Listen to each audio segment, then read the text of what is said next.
Sam Bass, is a vital arterial from 1431 really to I-35. When we started this project, we were looking around for things that needed to be improved upon. We looked down in this area, and with so many people living in the Brushy Creek area and so many more people moving, we knew that we needed to straighten it out.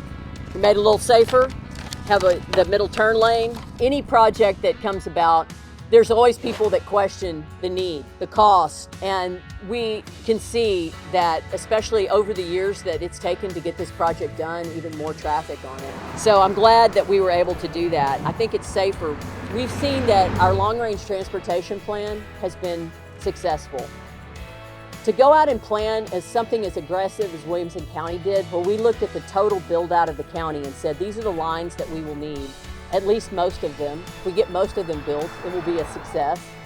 And, you know, I'm just excited that this aspect of this part of our county has not been forgotten, especially with the concentration of people down here.